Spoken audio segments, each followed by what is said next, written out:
Salut les gars, ce soir, on remonte le temps, très loin dans le temps, vers un monde de pierres froides, de torches vacillantes et de salles résonnantes. Vous vous tenez sous des murs imposants qui pourraient survivre à des empires. L'air embaume légèrement la mousse, le fer et la viande au rôti d'un banquet lointain. C'est un endroit à la fois brillant et brutal et, soyons honnêtes, vous n'y survivriez probablement pas. Alors, avant de vous installer confortablement, prenez un moment pour aimer la vidéo et vous abonner.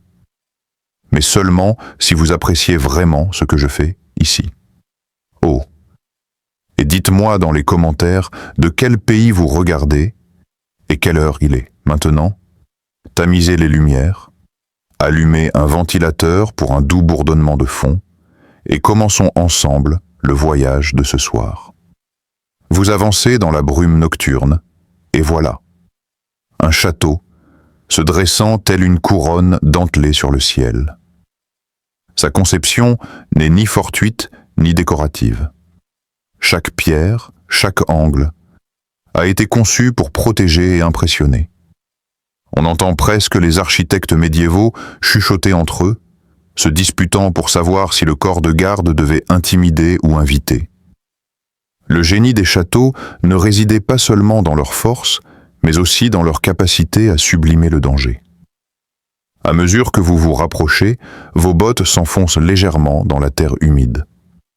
Vous sentez le poids des siècles vous entourer. Imaginez les ouvriers qui se tenaient autrefois ici, à peine nourris, et pourtant bâtissant une gloire qu'ils ne connaîtraient jamais. Leur sueur, leurs mains calleuses font partie intégrante de cette pierre. Et quelque part là-haut, un seigneur vous observe sans doute, satisfait de son confort crénelé, ignorant que des siècles plus tard, des gens comme vous étudieraient l'art. Paranoia.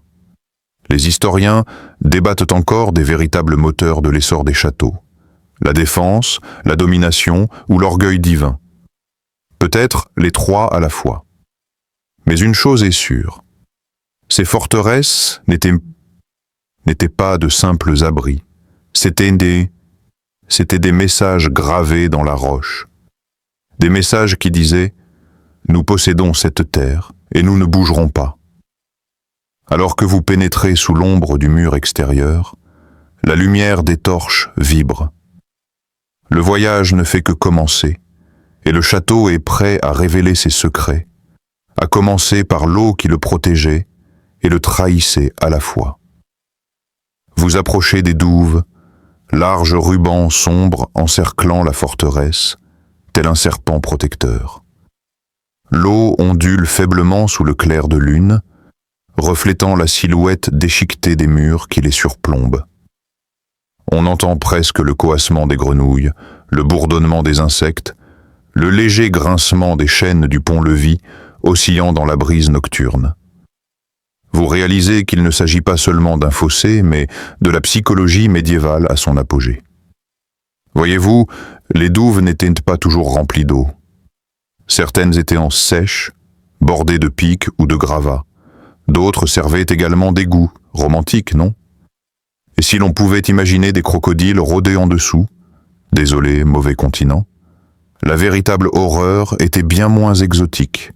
Déchets en décomposition, débris tranchants et, de temps en temps, une oie complètement perdue. Pourtant, du point de vue d'un attaquant, c'était terrifiant. On ne pouvait pas le traverser facilement, on ne pouvait pas brûler la porte, on ne pouvait même pas s'en approcher furtivement sans sombrer dans un bourbier de désespoir médiéval. Le pont-levis grince lentement, chaque chaîne grinçant comme un géant fatigué. Vous y posez le pied, le sentant fléchir légèrement sous vos pieds. Ce n'était pas seulement une entrée, c'était une arme. Une seule mauvaise traction, et le pont s'élevait, laissant les ennemis patauger impuissants en contrebas. Certains ingénieurs ont même conçu des ponts-pièges, des sections qui s'effondraient à moitié sous une pression excessive. Imaginez la version médiévale du « désabonnez-vous si vous êtes un envahisseur ». Pourtant, les douves n'étaient pas n'était pas infaillible. En hiver, l'eau pouvait geler, créant une voie de communication accidentelle jusqu'à la porte.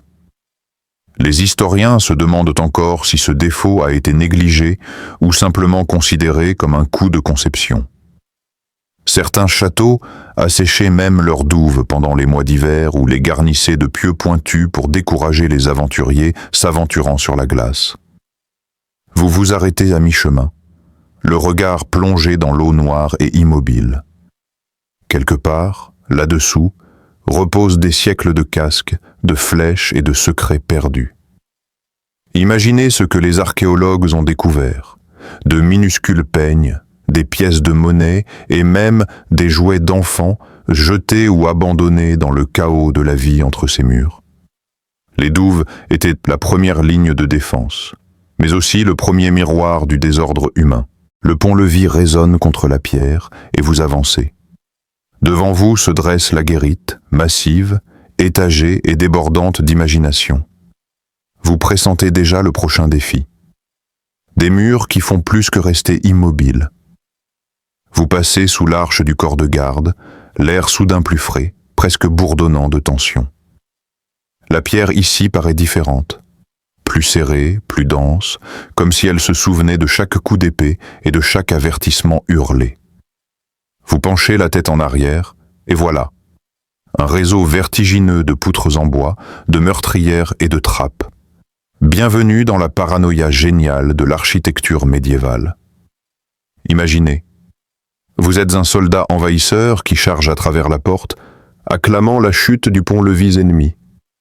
Vous pensez avoir réussi, jusqu'à ce que de l'eau bouillante, du sable brûlant ou, oui, parfois, des abeilles surgissent d'en haut. Apparemment, quelqu'un a pensé que les abeilles militarisées étaient une excellente option économique. Spoiler, elles l'étaient. Ces trous au-dessus de vous n'étaient pas aléatoires. Ils étaient stratégiques. Une danse de gravité et de terreur parfaitement chorégraphiée. Vous passez votre main le long du mur intérieur, traçant d'étroites fentes verticales qui laissent passer de faibles rayons de lumière. Des archères ou embrasures.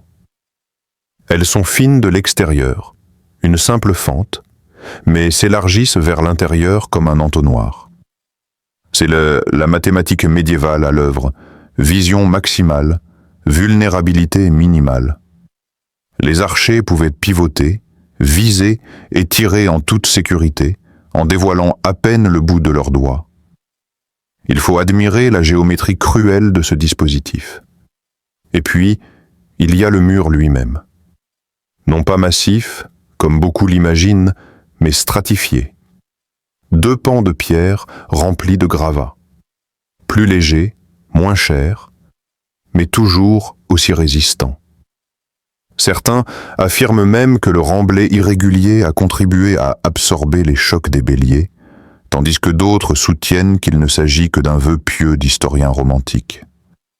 Quoi qu'il en soit, ces murs n'ont pas été simplement construits. Ils ont été conçus, on peut presque entendre les maçons marmonner à propos des ratios de mortier et des délais impossibles imposés par le Seigneur. Il y a une étrange beauté dans la façon dont ces défenses allient pragmatisme et art. Même les tours, ces cylindres gracieux que vous voyez s'élancer vers le ciel, avaient une logique. Elles déviaient mieux les projectiles que les angles carrés, qui avaient tendance à s'effondrer. Arêtes arrondies, impact plus doux, moins de pertes. Tiens, la géométrie. Vous vous surprenez à sourire. C'est étrange, n'est-ce pas? Comment une chose faite pour la violence peut-elle paraître si paisible aujourd'hui? Les murs autrefois ensanglantés sont silencieux, leurs bords adoucis par la mousse. Vous pressez votre paume à plat contre l'un d'eux, froid, rugueux, persistant, et sentez le temps lui-même revenir. Venu des profondeurs, un faible écho vous appelle. Le son des rires, des festins, et de la puissance qui vibrait au cœur du château. La grande salle. Vous sortez de l'étroit passage, résonnant pour entrer dans une vaste salle ouverte. La grande salle. Le changement est vertigineux. L'air sent la fumée, la viande et la cire de bougie, et le bourdonnement des conversations d'autrefois semble persister comme un arrière-goût fantomatique. On entend presque des coupes s'entrechoquer, un barde accorder son luth, et quelqu'un, probablement un chevalier ivre, raconter une histoire qui devient plus héroïque à chaque récit. Cette salle n'était pas seulement une salle à manger, c'était le centre névralgique du château.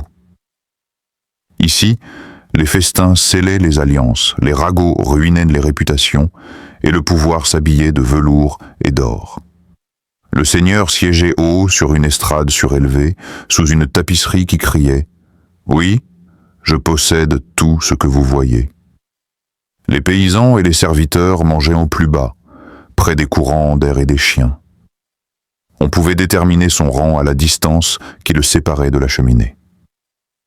Voilà un plan de table médiévale, inutile de carte de visite quand proximité rime avec pouvoir, et pourtant, au milieu de cette splendeur, il y avait du génie. La grande salle fut une expérience pionnière en matière d'architecture sociale. Suffisamment large pour le spectacle, assez haute pour évacuer la fumée et conçue acoustiquement pour qu'une seule voix puisse dominer des centaines d'autres. Certains historiens pensent même que les constructeurs ont intentionnellement utilisé des poutres courbées pour amplifier la parole. Un microphone médiéval, en quelque sorte. Un détail curieux se cache au-dessus de votre tête, de minuscules alcôves et des judas creusés dans les murs. Les serviteurs pouvaient y jeter un coup d'œil pour vérifier si le seigneur avait besoin de plus de vin, ou pour s'assurer que personne ne complotait une trahison en plein toast. Parce que, apparemment, la confiance n'était pas le fondement le plus solide du château. Il y a ici une délicieuse contradiction. Les châteaux ont été conçus pour la défense, mais la grande salle a été construite pour afficher festoyait au coin du feu, tandis que les paysans gelés dehors étaient, d'une étrange manière, une autre forme de guerre, psychologique et symbolique. Regardez comme nous sommes intouchables, semblaient murmurer les murs de pierre.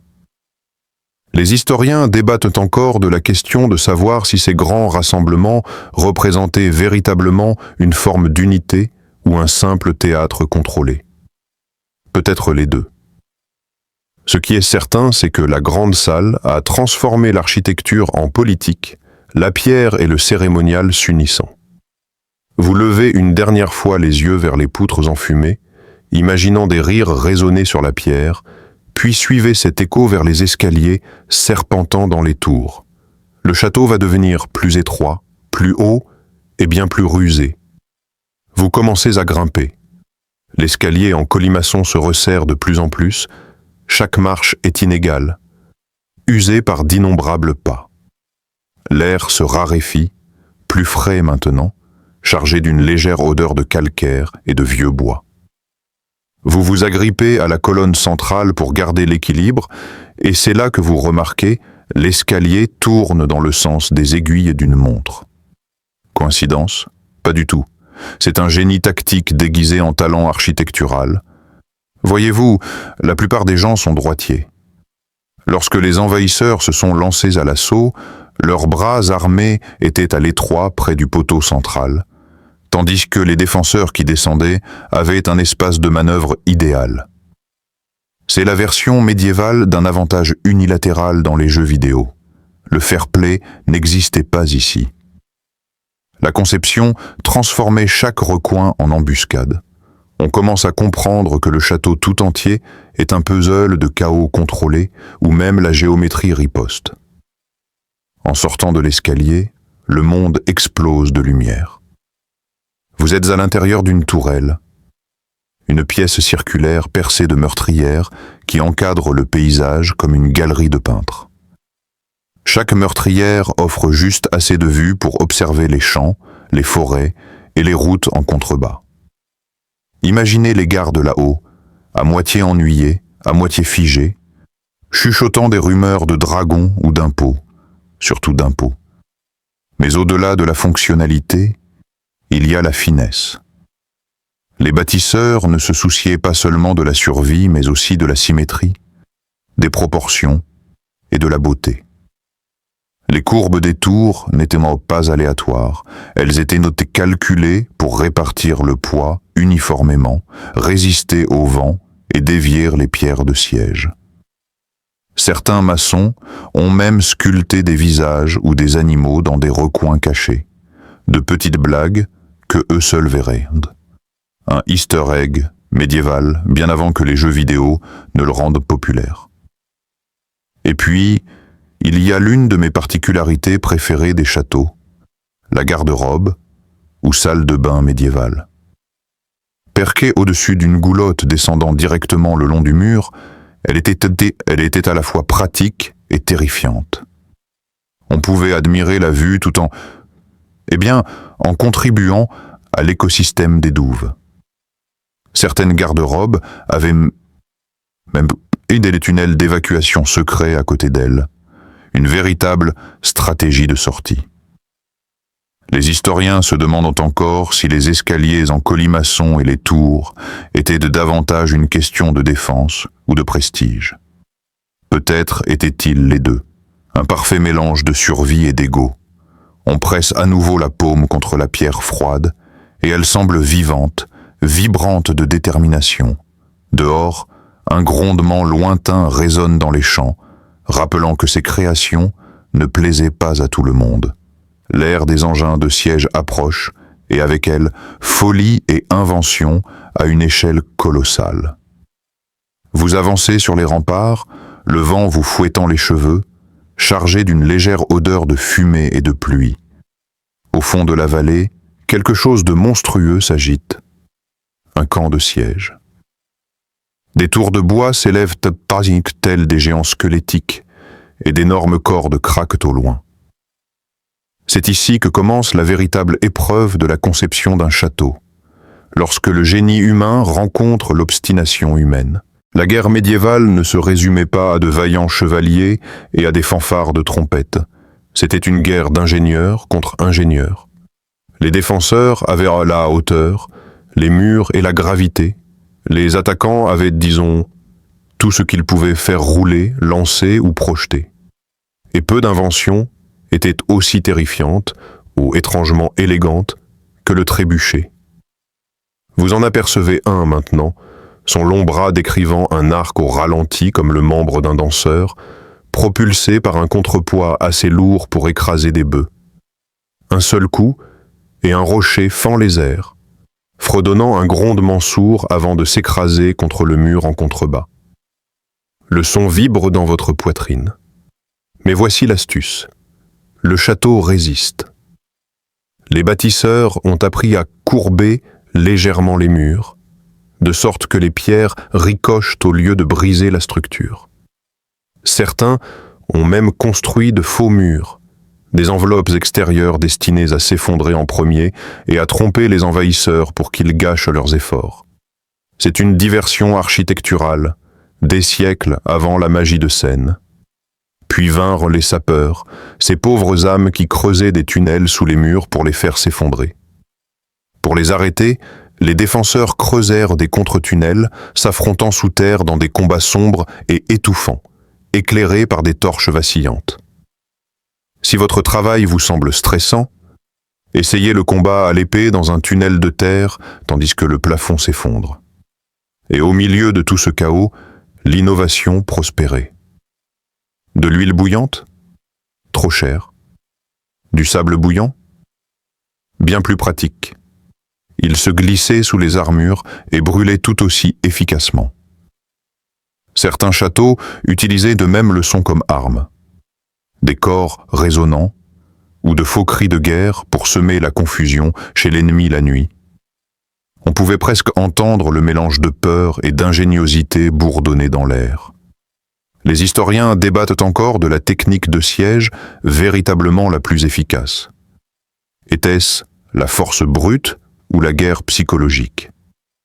Peut-être les deux, car, au final, siège et défense étaient les deux faces d'une même pièce créative, chacune forçant l'autre à évoluer. Un dernier fracas retentit, mais le château tient bon. De la fumée flotte à l'horizon tandis que l'ennemi bat en retraite, murmurant qu'il y aura une prochaine fois. À l'intérieur des murs, la vie reprend son cours.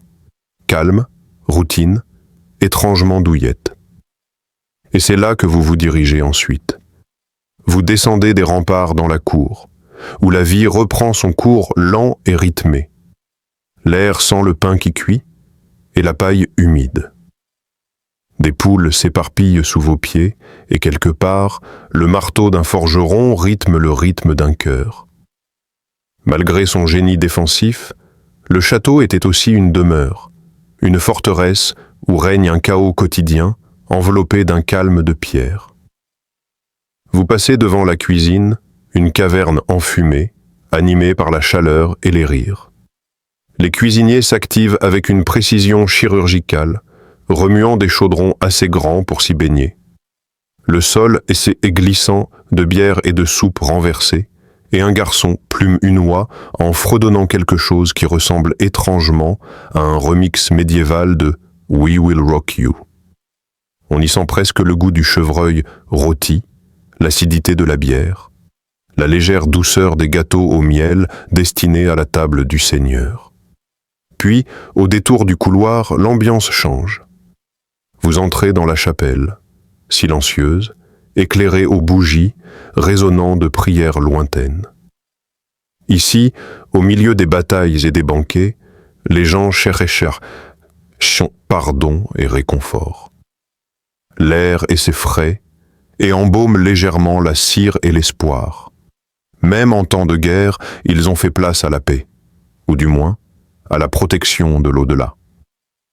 Mais la vie de château ne se résumait pas à du glamour et à des réflexions divines. L'hygiène, disons simplement créative. Vous vous souvenez de la garde-robe dont nous avons parlé? Multipliez cela par 50 et ajoutez le bétail. Pourtant, les gens s'en sortaient.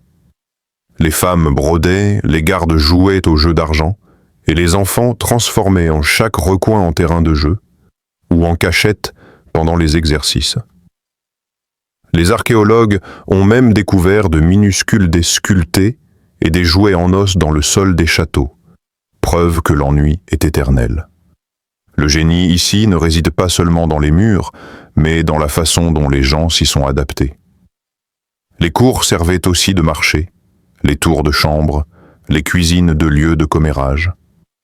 Chacun avait un rôle, du bouffon à la blanchisseuse, en passant par le fauconnier qui jurait que ces oiseaux étaient de meilleurs causeurs que les chevaliers. Les historiens débattent encore pour savoir si la vie de château était douillette ou cruelle. Était-ce la sécurité enveloppée de luxe, ou l'enfermement déguisé en ordre? Peut-être les deux.